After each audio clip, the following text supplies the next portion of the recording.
हर महादेव। कैसे आप सब? उम्मीद करती हूँ सब लोग खुश और स्वस्थ होंगे। आप सबका मेरे चैनल में फिर से स्वागत है। जिस तरीके से हमारे देश में नीतीश कुमार को पलटू राम बोला जाता है, वैसे ही अंतर्राष्ट्रीय स्तर पे डोनाल्ड ट्रंप को भी उनका ये नाम देना बहुत सटीक बैठता है, पलटू राम।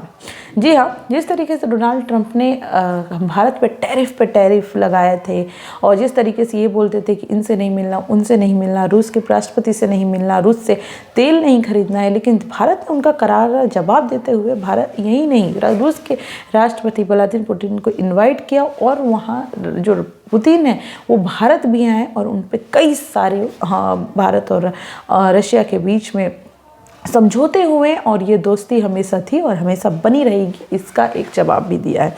डोनाल्ड ट्रंप इसी को देखते हुए सोचे कि अरे अब मैं क्या करूं, तो उन्होंने अभी रिसेंटली नरेंद्र मोदी से बात किया और सूत्रों के अनुसार ये पता चला है कि कोर 5 जिसमें सुपर पावर 5 कंट्री का नाम भी उन्होंने तय किया है रखने का, उसमें जिसमें भारत का भी नाम है। भारत हो गया, अमेरिका हो गया, चाइना हो गया, रशिया हो गया, जापान हो गया। ये 5 कंट्री है जिसमें उन्होंने नाम लिखा। उनको पता चल गया है कि भारत फ्यूचर में एक सुपर पावर कंट्री है और बनकर आएगी, क्योंकि उनके मना करने के बावजूद भी कई अमेरिकन कंपनी हैं जो भारत में इन्वेस्ट की है उनके इस टैरिफ के बाद।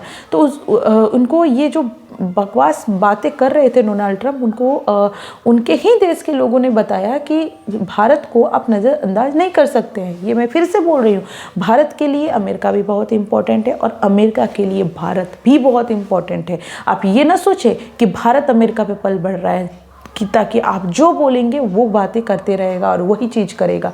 भारत जिसको चाहे दोस्त बना सकता है और जिसको चाहे दोस्त नहीं बना सकता है, नहीं बनाएगा। तो इसमें आप बीच में इंटरफेयर ना करें। तो वही डोनाल्ड ट्रंप को पता चल गया है और इसी वजह से डोनाल्ड ट्रंप का रुख अभी थोड़ा सा कम नज़र आ रहा है। जिस तरीके से पहले कि हम टैरिफ 100% लगाएंगे, अरे आप लगा के क्या कर लोगे? तो ये सीधा संदेश भारत ने दिया है कि भारत जिससे चाहे दोस्ती कर सकता है, भारत जिससे चाहे ट्रेड कर सकता है, भारत जिसके साथ चाहे बिजनेस कर सकता है। आप बीच में ना बोले। और यही बात डोनाल्ड ट्रंप को भी समझ आ गई, इसीलिए नरेंद्र मोदी को उन्होंने फ़ोन पे बात भी की है। दोनों कंट्री के बीच जो भी चीज़ें थी उस पर बातचीत हुई है और हम यही उम्मीद करते हैं कि भारत और अमेरिका का रिश्ता बना रहे, क्योंकि दोनों देशों के लिए ये रिश्ता ज़रूरी है। ऐसा नहीं है कि सिर्फ भारत को ही ज़रूरी है या फिर अमेरिका को ज़रूरी है, दोनों देशों के लिए ये रिश्ता मजबूत होना बहुत ज़रूरी है, क्योंकि दोनों कंट्री एक पावरफुल कंट्री है। अगर इसीलिए दोनों देशों के एक दूसरे को ज़रूरी है रिश्ता। ऐसा एक सोचे कि हम इस रास्ते चलेंगे और तो ये थोड़ा गड़बड़ हो जाएगा। तो डोनाल्ड ट्रंप होप सो ये पलटे नहीं, क्योंकि उनको पलटने की आदत भी है और लेकिन ये चीज़ें उनको जल्दी समझ आ गई, वो ज़्यादा सही है और ये आगे भी उनको समझ आए, नहीं तो फालतू बकवास जो करते हैं वो ना करें। Thank you so much. आपका क्या ख्याल है मुझे कमेंट करके बताओ डोनाल्ड ट्रंप के बारे में। Thank you so much.